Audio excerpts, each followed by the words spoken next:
So I'll just do that, just so you can see the process that I'm going to go through, and then I'll add on the other arm on the opposite side as well.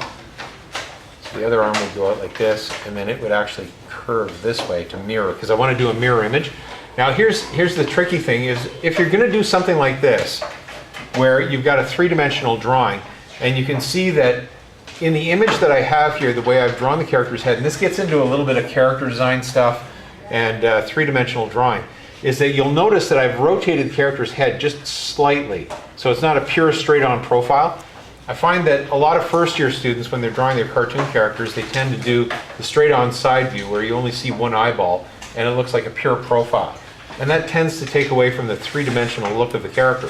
So if you just rotate the character slightly to show one of the other eyes on the opposite side, it makes it look a little bit cooler.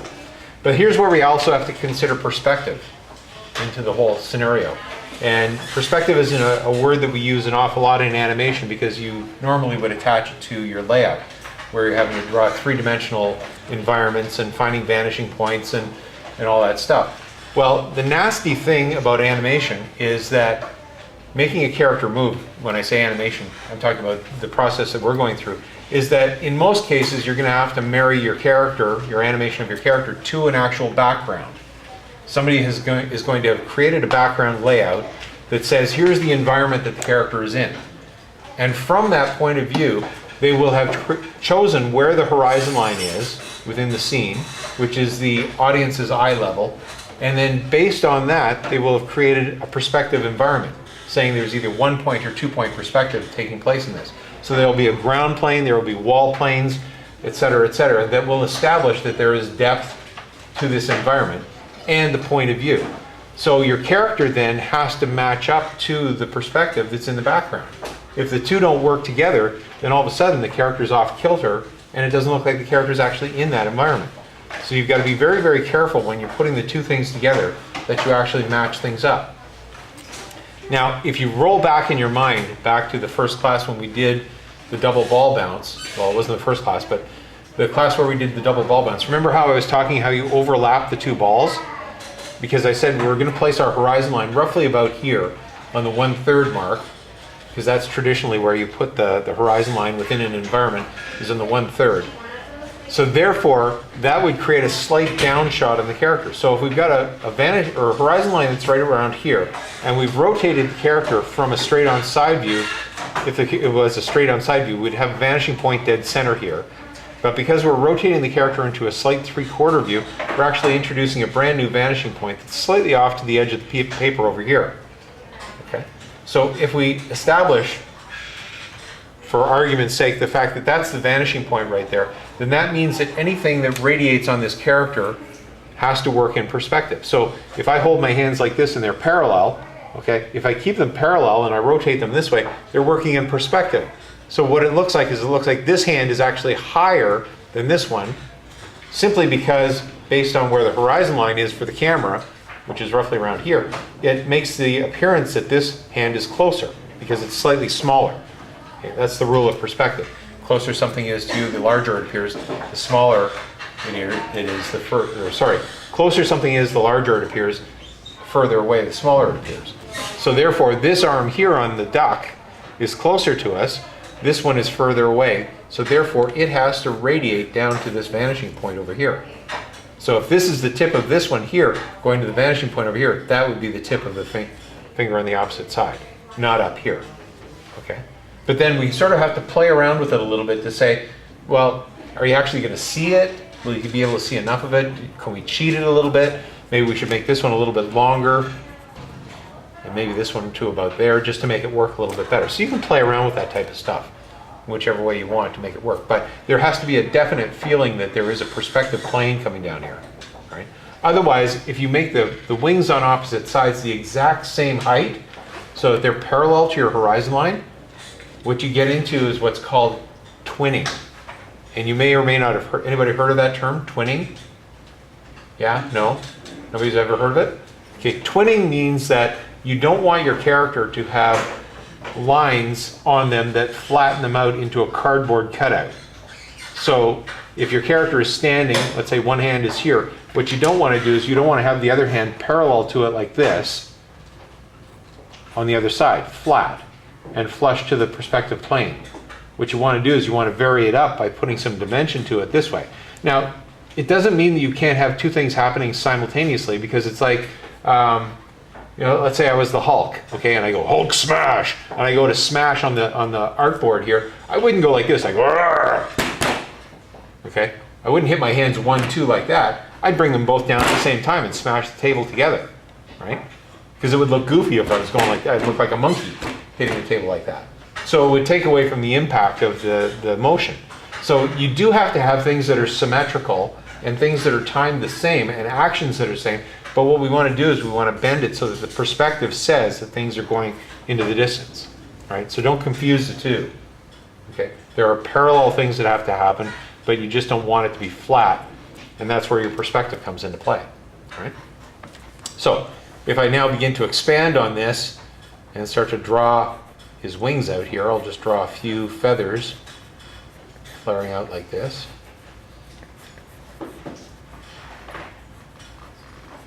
I'm just making up this design as I go along, but I'm going to have to stick with it. Once I've got it drawn, I got to stick with it. So I got to remember how many feathers I've got. So I got 1, 2, 3, 4, 5, 6, 7 feathers. Okay? So on the opposite side then, I'd have to have 7 as well, but in perspective. So this one will come out here. This one will be hidden partially there, sticking out like that. That one will come to roughly about there. This one will be out here, and the other ones will be hidden behind his feet. Okay, so it creates a nice dimensional look to the character, like he's not been flattened out. So then I have to progress through my drawings, following my path of action, but just adding the volume to it. So when I flick his arm like this, when I draw the opposite arm on here, it's going to go up like this. I have to maintain that vanishing point that's out here. So I'll always do the one that's closest to me so it's easier to see. And then flip between the two drawings to make sure that I'm doing the right thing. And because the arms are coming down now at a greater rate, I'm going to pinch the feathers together so they're going to start overlapping each other just a little bit here like this. This one will come in tight as well. This one will pull up because now I'm pulling down.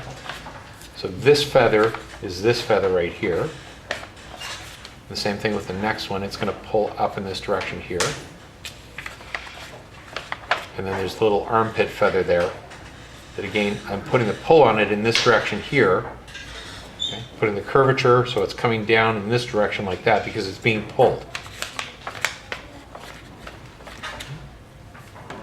I'm going to leave the other one off just to speed this up a little bit, and then I'll add it on later on. So again, this one here is accelerating coming down. I put a little bit of a stretch on it, so because it's still accelerating as it comes down, I'm going to bunch the feathers together just a little bit more, just to compress them.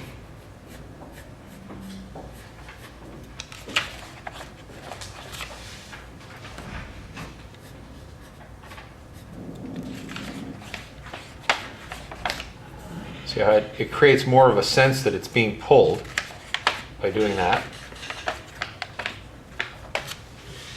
To extend my lines here so they don't flutter. That's better.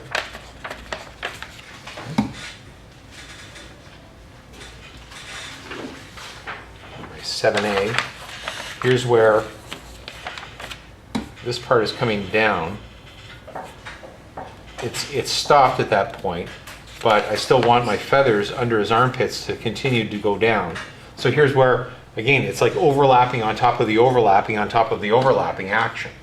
Okay, it's just you're just adding more and more stuff. But again, you know, it's back to this question: have I ever animated a duck with feathers on his arms flapping like this before? No, I haven't. Okay, this is the first time I've ever done this. So again, it's a new experience, but I'm just being logical about it and thinking through what would the feathers do at this point in time. So this feather would be coming down still, like this. Now the other one would be coming down less, so it would be flipped out like this. but it would start to spread out. The next one would be coming like this. And I'll go back up to my top here. There's my first feather. Now I'll start to spread them out a little bit, but keep my line, see I've got to keep my curvature on my line following where the overall path of action is, which is all going in this direction here. That's my path of action. So all my feathers all the way around here are all going to be curving in that direction. I can't curve them in the opposite direction. Okay? You've got to follow through with what the path of action is. So there's number 2. Number 3, and I need my number 4. Hopefully about there. And I could spread this one out a little bit.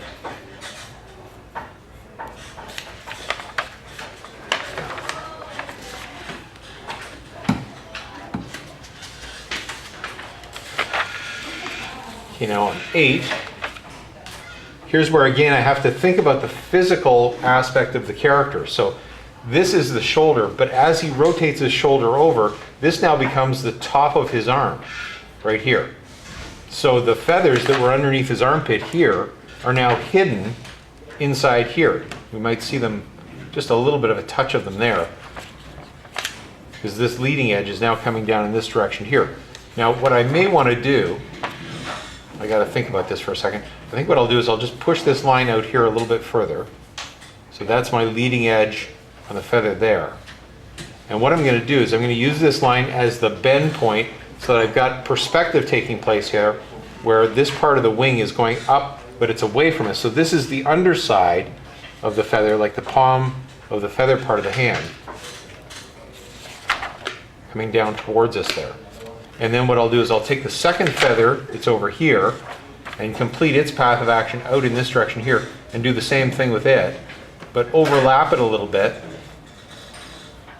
so that it disappears just a little bit earlier there. So that's like the second finger.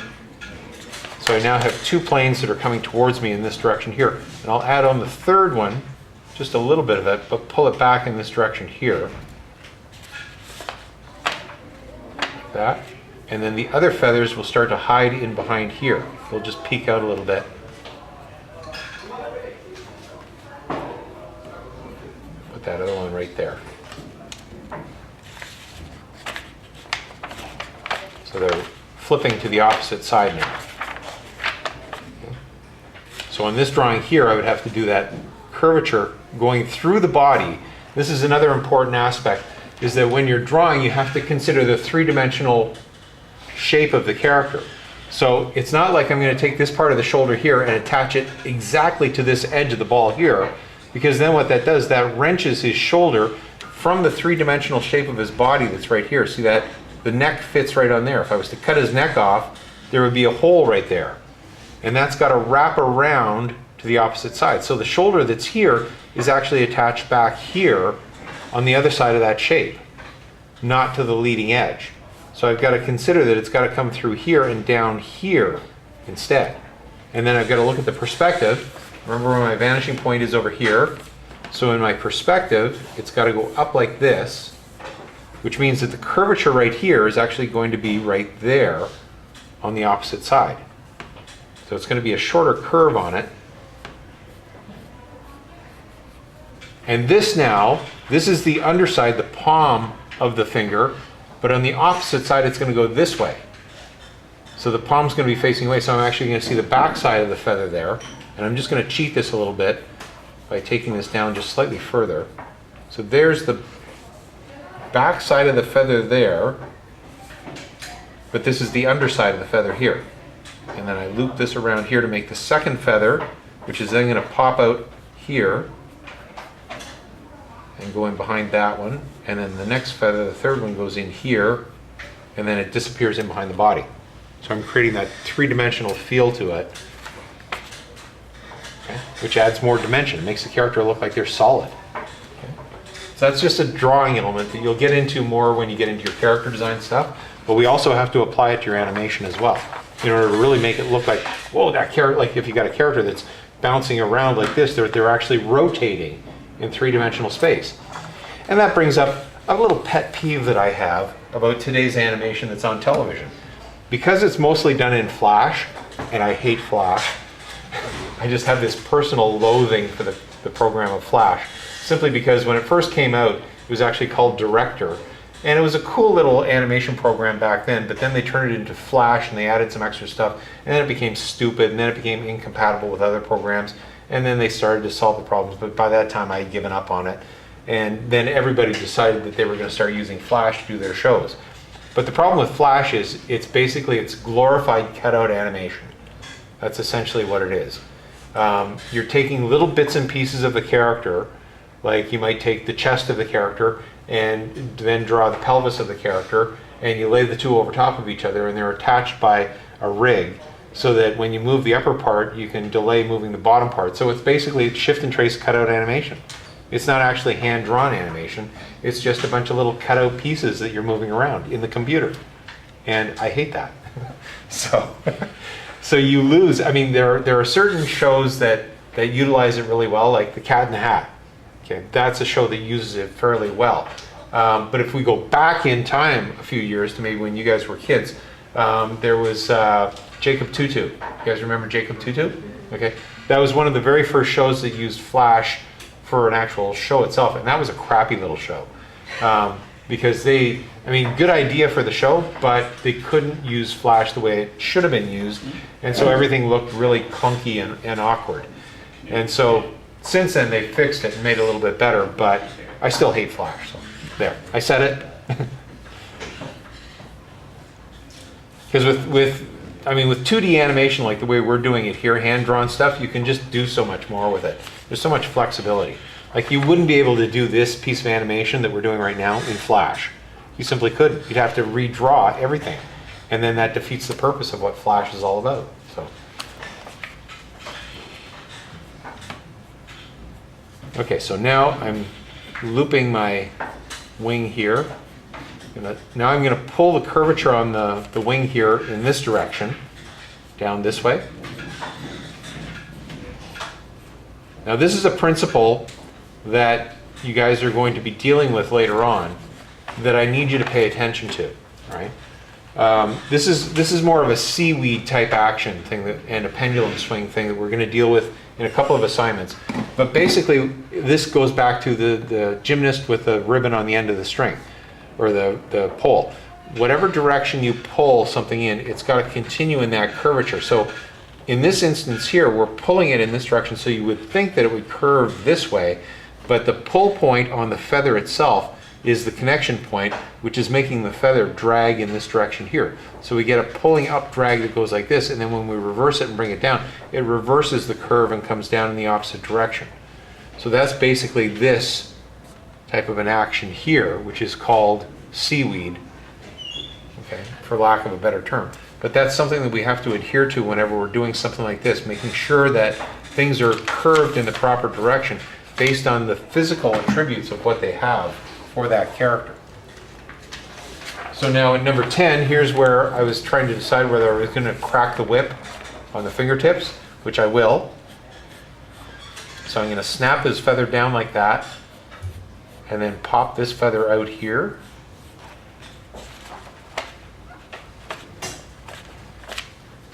These feathers that are back here on his armpit are still curving in this direction here.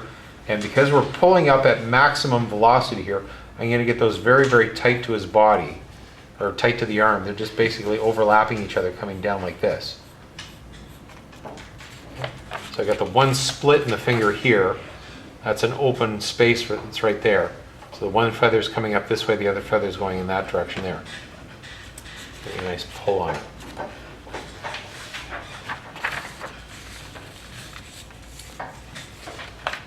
So again,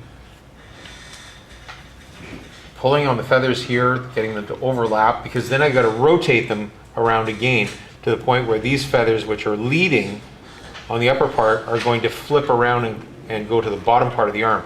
So I'm just going to tuck those in nice and tight like this, with just little mounds going on them. Get the one feather going here, and the other feather going in this direction. And again, just overlapping those feathers like that.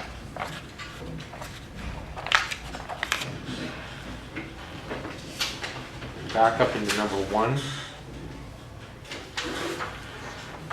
So here's where I begin to release, and now I've rotated the arm over, the wing over, so that this is the leading point now, and the other feathers are going to be underneath. So let's open the wing up. There's my one feather on the pointing finger, if you want to call it that. And the other one's going to flip inside here to there. And then the third one, I'm just going to pop it open just a little bit and then start to spread these ones out slightly, but I'm still pulling them in that direction down like that.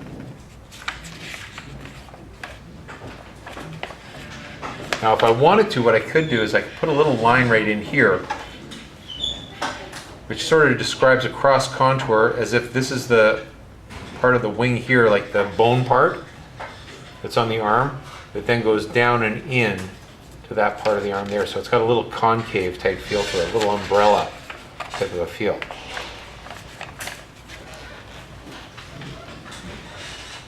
Now once this character starts moving and I clean it all up, nobody's going to notice that stuff, but I feel good doing it because I'm sort of putting extra dimension into the character, and I think it'll look really nice once I do it.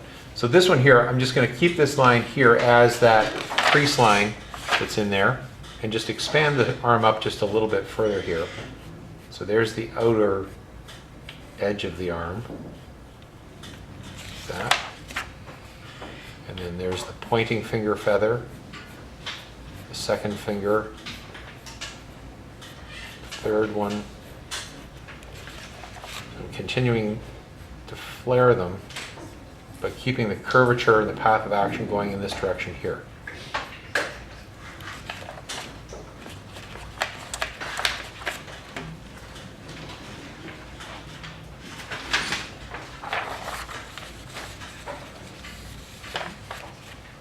Three, do the same thing again.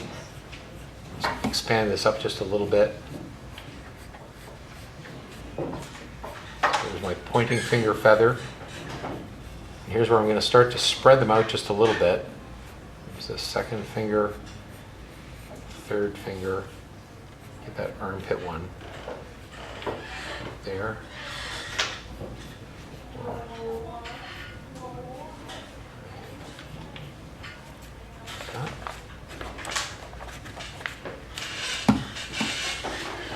And then coming back down again.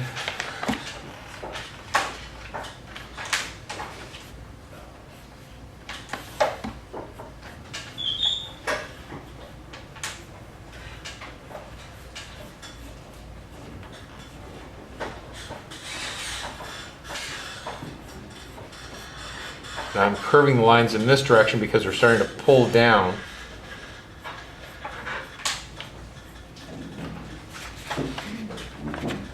That. Okay, so let's see how that looks. Now I may want to adjust the length on some of the feathers to make them consistent, but that's the general idea right there.